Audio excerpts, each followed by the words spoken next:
Assalamualaikum warahmatullahi wabarakatuh. Kami dari kelompok 3 ingin memaparkan hasil diskusi kami yang berjudul Social and Cultural Development di mata kuliah Manajemen Pemasaran Internasional kelas F dan dosen pengampunya DRA Bernardin Dwi MM. Next. Kami beranggotakan 4 orang. Yang pertama ada Budan Nazimi, yang kedua ada Muhammad Iqbal, yang ketiga ada Tiara Oktaviani, yang keempat ada Kanina Riana Dharma Putri. Next. Jadi pendahuluan, next. Latar belakang pemasaran global harus mengetahui pengaruh budaya dan harus menyiapkan diri untuk menjawab tantangan itu atau mengubahnya. Pemasaran global memainkan peran penting, bahkan dapat dikatakan menentukan dalam mempengaruhi kecepatan tingkat perubahan di seluruh dunia. Next.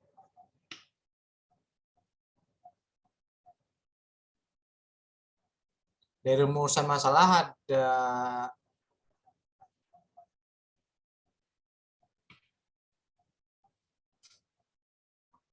dan 6.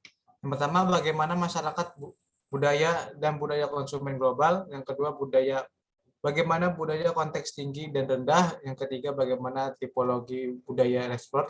Yang keempat, bagaimana kriteria dan persepsi referensi diri. Yang kelima, ada bagaimana teori difusi. Yang keenam, ada bagaimana implikasi pemasaran lingkungan sosial dan budaya.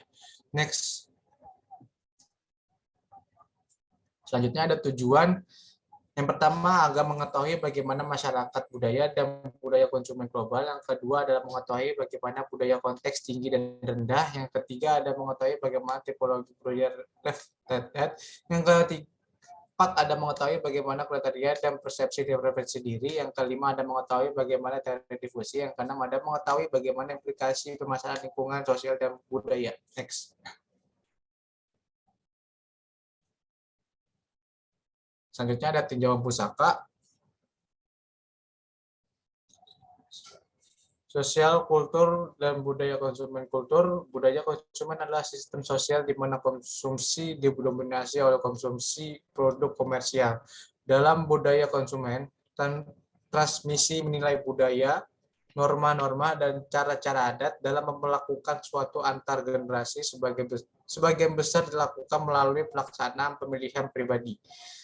Sama seperti konsumen yang diteorikan menjadi ada oleh para filsuf ekonomi abad ke-18 dan diubah menjadi kunci utama ekonomi abad ke-20 oleh pembuat kebijakan ekonomi dan periklanan Madison Review.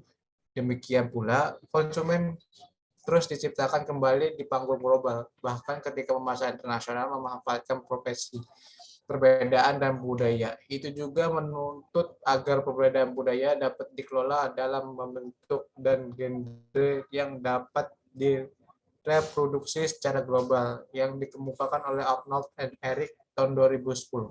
Next.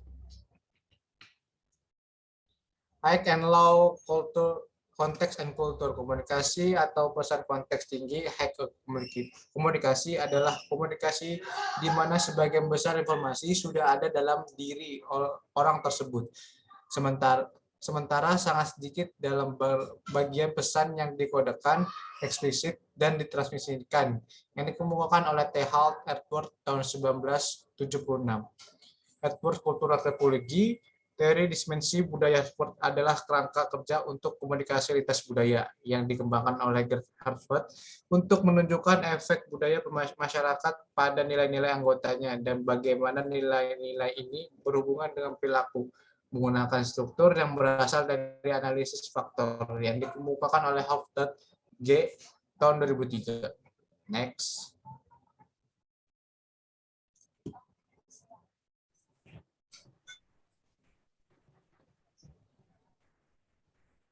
Selanjutnya ada the self-reference criterion and perception, atau yang biasa disingkat SRC, adalah sebuah referensi secara tidak sadar pada nilai-nilai budaya, pengalaman, dan pengetahuan pribadi sebagai dasar untuk pengambilan keputusan. Dikemukakan oleh Kotler, Armstrong, Sanders, dan Wong pada tahun 1999. Kemudian ada division theory. Teori difusi menunjukkan bahwa ada 5 kategori individu yang berbeda yang melalui proses mengadopsi inovasi, dan bahwa individu-individu ini mengadopsi ide baru dengan melalui 5 langkah yang berbeda. Yang pertama kesadaran, minat, evaluasi, percobaan, dan adopsi. Selanjutnya pembahasan. Yang pertama kita membahas tentang pertanyaan society, culture, and global consumer culture. Ada pertanyaan, apa 2 tugas pemasar global? Hal tersebut dijawab oleh perbedaan dan persamaan yang menjadi ciri budaya dunia. Artinya, tugas pemasar global ada 2. Pertama, pemasar harus mempelajari dan memahami budaya di negara di mana mereka akan melakukan bisnis. Kedua, pemahaman ini harus dimasukkan ke dalam proses perencanaan pemasaran. Selanjutnya ada attitudes, beliefs, and values. Definisi sikap, kepercayaan, dan nilai. Sikap adalah kecenderungan yang dipelajari untuk merespon dengan cara konsisten terhadap objek atau entitas tertentu. Sikap adalah kelompok keyakinan yang saling terkait. Keyakinan adalah pola pengetahuan terorganisir yang diyakini benar oleh individu tentang dunia. Sikap dan keyakinan berhubungan dengan nilai. Nilai adalah keyakinan atau perasaan yang bertahan lama bahwa cara perilaku tertentu lebih disukai secara pribadi atau sosial daripada cara perilaku lain. Nilai-nilai mewakili tingkat terdalam dari sebuah budaya. Selanjutnya ada religion atau agama yang merupakan sumber penting dari kepercayaan, sikap, dan nilai masyarakat. Isu-isu agama juga menjadi inti perselisihan tentang apakah referensi tentang Tuhan dan kekristenan harus dimasukkan dalam konstitusi Eropa baru yang akan diadopsi sekarang karena Uni Eropa telah memperluas keanggotaannya dari 15 menjadi 27 negara. Selanjutnya ada estetik. Dalam setiap budaya ada pengertian keseluruhan tentang apa yang indah dan apa yang tidak indah, apa yang mewakili selera yang baik sebagai lawan dari hambar atau bahkan kecabulan, dan seterusnya. Pertimbangan tersebut adalah masalah estetika. Pemasar global perlu memahami pentingnya estetika visual yang diwujudkan dalam warna atau bentuk produk, label, atau kemasan. Kemudian ada dietary preferences. Pengaruh budaya juga cukup terlihat dalam penyiapan makanan dan pola konsumsi serta kebiasaan. Contohnya, Domino Pizza ditarik dari Italia karena orang Italia menganggap produknya terlalu Amerika, khususnya dikarenakan saus tomatnya terlalu kental dan toppingnya terlalu berat. Agar berhasil meluncurkan jaringan yang kedua, contoh dari Subway, agar berhasil meluncurkan jaringan Subway di India, perlu mengedukasi konsumen tentang manfaat sandwich dari perusahaan. Mengapa? Karena orang India biasanya tidak mengonsumsi roti. Contoh-contoh ini menggarisbawahi fakta bahwa pemahaman yang kuat tentang preferensi budaya terkait makanan penting bagi perusahaan manapun yang memasarkan produk makanan atau minuman secara global. Kemudian ada language and communication. Komunikasi tak terucap atau nonverbal mencakup gerak tubuh, sentuhan, dan bentuk bahasa tubuh lainnya yang melengkapi komunikasi lisan, merupakan bentuk komunikasi yang penting.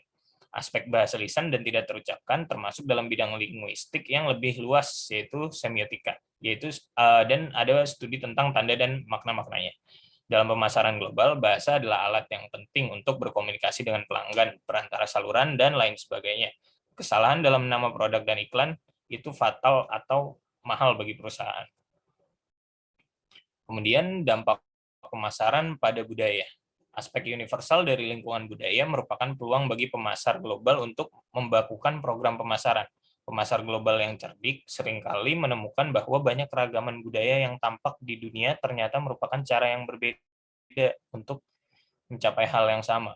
Peningkatan perjalanan dan komunikasi yang lebih baik telah berkontribusi pada konvergensi selera dan preferensi di banyak kategori produk.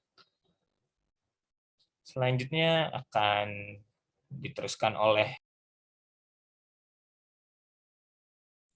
Oke, selanjutnya itu ada High and Low Context Culture, di mana Edward T. Hall mengemukakan bahwa sebuah teori yang di mana Low Context Culture dan High Context Culture ini didasari pada teori individual dan kolektivisme, di mana Low Context Culture ini terdapat pada masyarakat yang menganut budaya individual, sedangkan High Context Culture ini terdapat pada masyarakat yang menganut budaya kolektif. Konteks budaya rendah atau low context ini ditandai pada pesan verbal dan eksplisit, di mana gaya bicara langsung, lugas, dan terus terang. Pada budaya konteks rendah ini, mereka mengatakan maksudnya atau they say that they mean, dan memaksudkan apa yang mereka katakan, yaitu they mean that they way.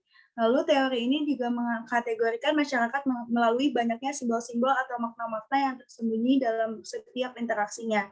Di mana semakin banyak simbol-simbol atau makna-makna yang tersembunyi, semakin juga ia bersifat high context culture. Next.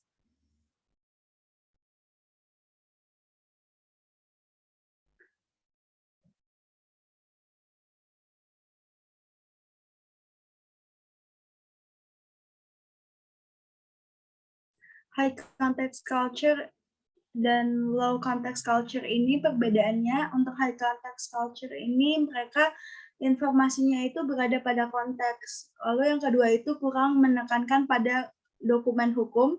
Lalu yang ketiga itu penekanan pada latar belakang, nilai-nilai dasar, status sosial. Lalu ada fokus pada reputasi pribadi. Dan high context culture ini cenderung pada negara Saudi Arabia dan Jepang. Lalu ada low context, di mana low context ini biasanya pesannya lebih eksplisit dan spesifik. Lalu ketergantungan pada dokumen hukum, kata-katanya membawa semua informasi. Lalu low context culture ini fokus pada dokumentasi yang kredibilitasnya itu non pribadi dan biasanya cenderung pada negara Switzerland, United States, dan Jerman. Next.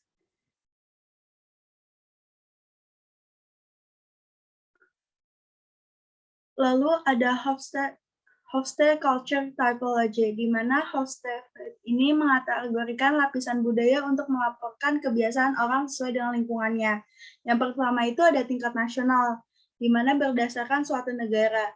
Yang kedua itu ada tingkat daerah, di mana berdasarkan kepada suku, agama, atau bahasa. Dan yang ketiga itu ada perbedaan jenis kelamin atau gender. Yang keempat itu tingkat generasi, misalnya orang tua dan anak-anak. Lalu ada tingkat sosial,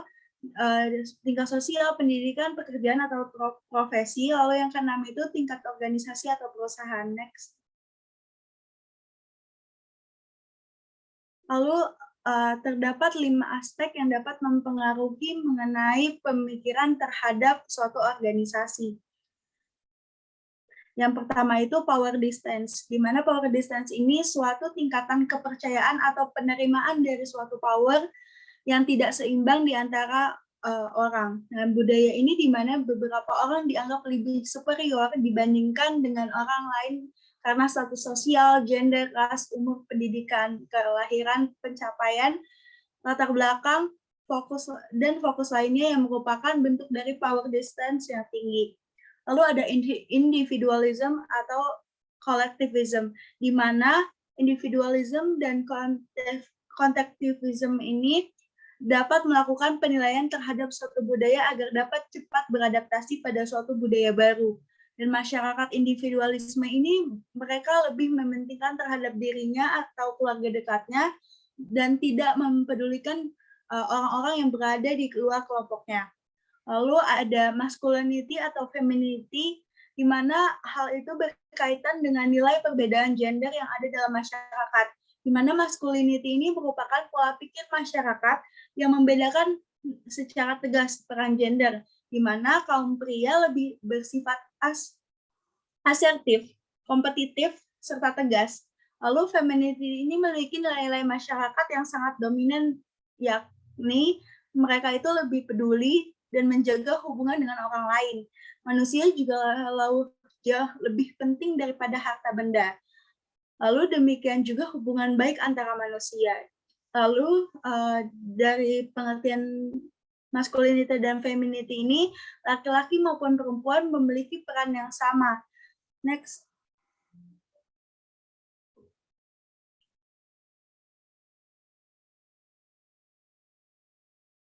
Lalu ada uncertain avoidance, di mana mengenai bagaimana budaya nasional berkaitan dengan ketidakpastian dan ambiguitas. Kemudian bagaimana mereka beradaptasi terhadap perubahan yang terjadi. Ambiguitas ini dapat membawakan kecemasan dan dan budaya dari setiap negara yang telah mengatasi kecemasan ini dengan cara yang berbeda. Lalu ada short term versus long term orientation, di mana short term ini memiliki istilah lain sebagai dinamisme. Mereka mendorong nilai-nilai pragmatis dan berorientasi pada penghargaan, ketekunan, tabungan, kapasitas, adaptasi terhadap lingkungan mereka sendiri. Lalu berbeda dengan long term orientation, di mana masyarakat yang memiliki dimensi orientasi hubungan jangka pendek atau short term orientation adalah mereka yang lebih mementingkan nilai yang dipromosikan terkait dengan masa lalu dan sekarang, termasuk kestabilan, menghormati tradisi, menjaga penampilan di muka umum, dan memenuhi kewajiban-kewajiban sosial. Next.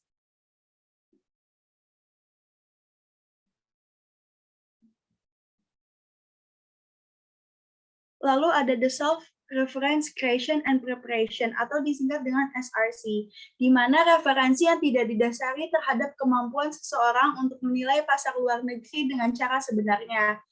Setelah berhasil menjual pasar domestik, biasanya perusahaan itu mungkin berasumsi bahwa produk tersebut tanpa adaptasi juga akan berhasil di pasar luar negeri. Seringkali asumsi ini mengarahkan pada kegagalan, dan SRC mengacu pada asumsi bahwa apa yang cocok untuk pasar dalam negeri akan cocok juga untuk pasar luar negeri. Dan oleh karena itu perlu menguji apakah produk tersebut harus diubah atau tidak. Dan di bawah ini ada 4 tahap dari bagaimana untuk mengurangi dari bias SRC. Pertama itu didefinisikan masalah atau tujuan dalam kaitan dengan ciri, kebiasaan, norma, budaya dari negara asal tersebut. Lalu yang kedua itu didefinisikan masalah atau tujuan dalam kaitannya dengan ciri, kebiasaan, dan norma budaya. Negara tuan rumah dalam arti negara di mana perusahaan ingin memulai operasi tanpa melibatkan penilaian dari nilai. Lalu yang ketiga itu pisahkan pengaruh SRC dan periksa dengan cermat untuk melihat bagaimana hal itu memperumit masalah yang dimana dapat mengontrol efek dari SRC ini. Didefinisikan juga masalah dan analisis masalah-masalah yang ada. Lalu yang keempat juga didefinisikan ulang masalah tanpa pengaruh SRC dan selesaikan situasi pasar negara tuan rumah dan tanpa adanya SRC itu sendiri. Next.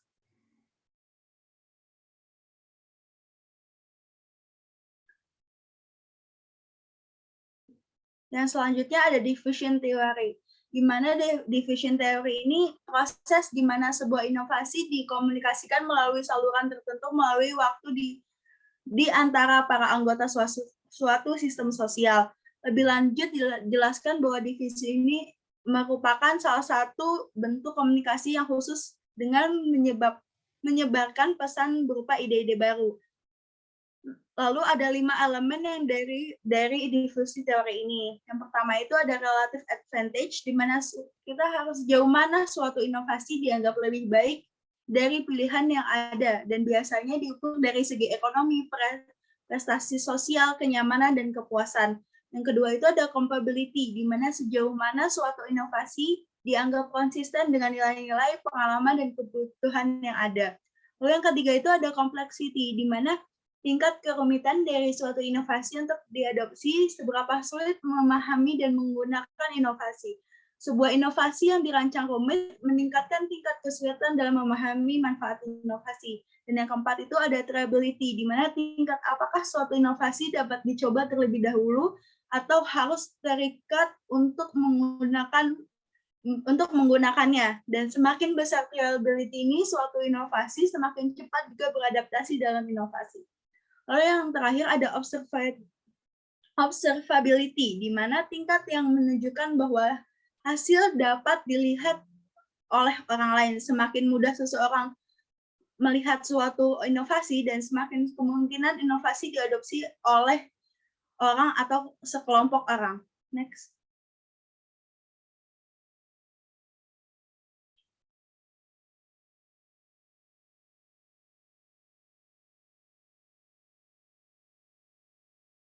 Selanjutnya itu ada the adoption process, di mana the adoption process ini di mana sebagai tahap mental yang dilalui seseorang dari saat pengetahuan pertamanya tentang suatu inovasi hingga saat adopsi suatu pembelian produk atau kesadaran, minat, evaluasi, uji coba, dan adopsi.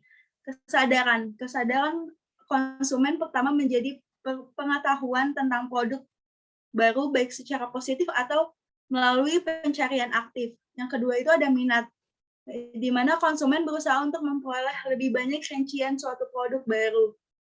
Lalu, evaluasi, konsumen menilai apakah produk baru memenuhi kebutuhan mereka atau tidak. Lalu ada percobaan, konsumen mencoba inovasi dengan cara yang meminimalkan risiko. Lalu terakhir itu ada adopsi, di mana tahapan ini berakhir ketika konsumen mengambil keputusan apakah pengadopsian atau mengolah produk baru. Nah, selanjutnya akan dibacakan oleh teman saya, Tiara. Oke, selanjutnya itu the adoption process. Ini itu digunakan terdapat 4. Yang pertama ada problem oriented adoption process. Ini sebuah kekuatan yang mendasari perusahaan untuk melakukan adoption process oleh suatu atau kombinasi permasalahan yang saling berhubungan, seperti produk akhir, meningkatnya kompetisi dalam negeri, menurunnya penjualan, dan keuntungan. Keinginan untuk melakukan perluasan pasar. Yang kedua ada innovation oriented adoption process.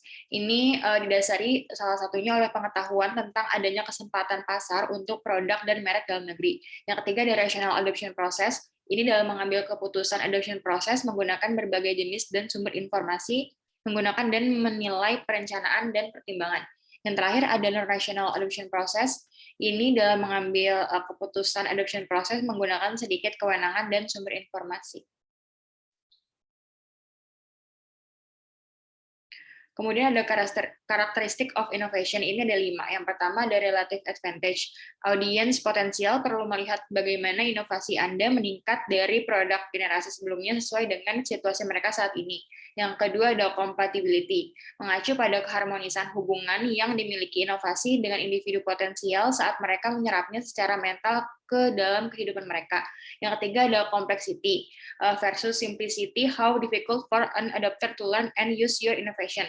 Pengadopsi tidak menginvestasikan banyak waktunya untuk belajar menggunakan suatu inovasi. Semakin naluriah inovasi, semakin diadopsi. Yang keempat ada trialability. Seberapa mudah pengadopsi potensial dapat mengeksplorasi ide inovatif yang menggambarkan trialability. Sebelum berkomitmen pada inovasi, user ingin melihat apa yang dapat dilakukan dan ingin membacanya. Yang terakhir ada observability, adalah manfaat atau hasil dari penggunaan inovasi yang terlihat oleh calon pengadopsi, mencakup lebih dari sekadar membuat pengguna sebelumnya menggunakan inovasi dalam pandangan penggunaan selanjutnya. Next.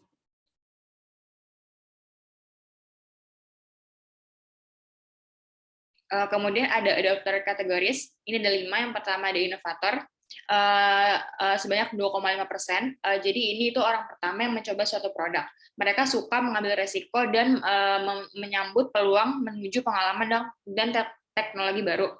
Yang kedua ada early adopter, ini sebanyak 13,5%.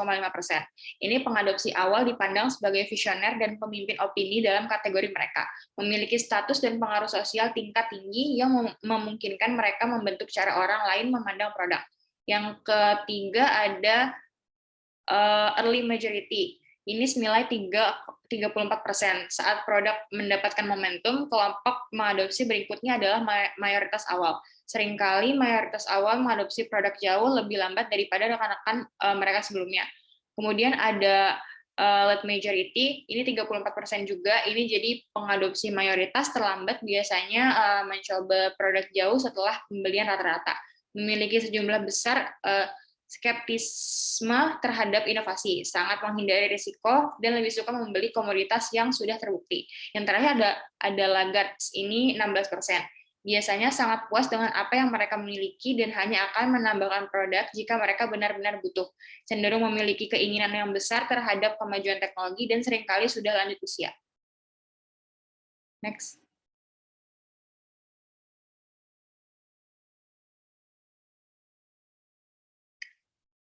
Selanjutnya ini ada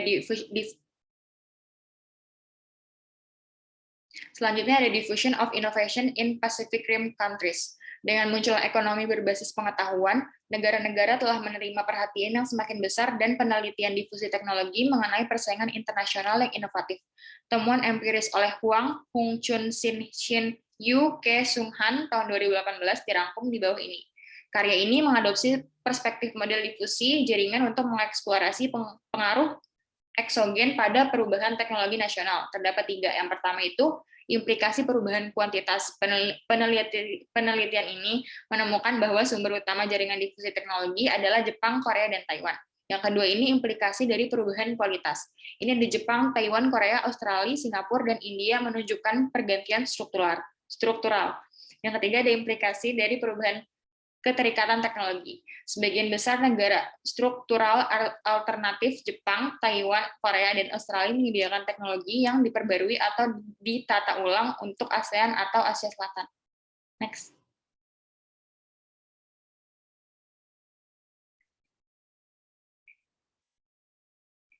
Selanjutnya ada marketing implication-nya, yaitu ada 7. Yang pertama itu ada demografi. Ini mencakup karakteristik populasi manusia yang digunakan dalam pemerintahan, pemasaran, atau penelitian opini. Yang kedua ada pengaruh budaya. Budaya mewakili gaya hidup orang-orang di daerah tertentu, perilaku pembelian, selera, kelas orang di mana mereka berasal, psikografis, dan estetika penduduk. Yang ketiga ada masalah lingkungan. Isu lingkungan memainkan peran penting dalam pemasaran sebuah organisasi. Untuk multinasional, faktor-faktor ini lebih berpengaruh pada pemasaran. Yang ketiga ada faktor ekonomi. Selalu memengaruhi pembelian konsumen. Penting bagi perusahaan untuk menyusun strategi sesuai dengan tren ekonomi untuk menyelamatkan diri dari kerugian. Yang kelima, ada faktor pemerintah dan politik. Lingkungan politik terdiri dari undang-undang, peraturan, dan kebijakan pemerintah yang dapat mempengaruhi atau membatasi berbagai perusahaan atau organisasi di pasar. Yang keenam, ada faktor teknologi. Nah, teknologi baru dapat mengubah permintaan akan suatu produk, membuat proses manufaktur saat ini menjadi usang, dan mengurangi biaya untuk melemahkan pesaing, menghasilkan produk baru, dan sejumlah kemungkinan lainnya. Yang terakhir ada pengaruh sosial. Populasi dapat dibagi menjadi beberapa kelompok berdasarkan pendapat dan aktivitas hobi yang sama. Populasi di Inggris ini dapat dibagi menjadi 2 kelompok tergantung pada gaya hidup. Next.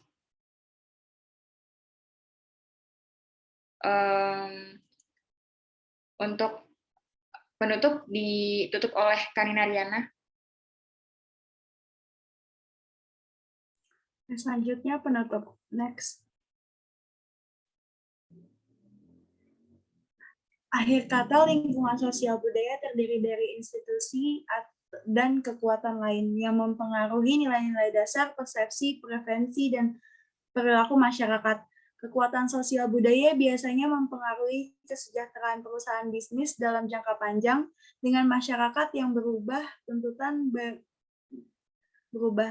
baru diciptakan dan aturan lama hilang pada waktunya.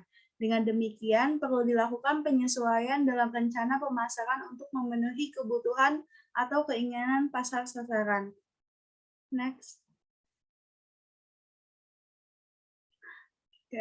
Selebihnya dari kelompok kami kurang lebihnya mohon maaf. Wassalamualaikum warahmatullahi wabarakatuh.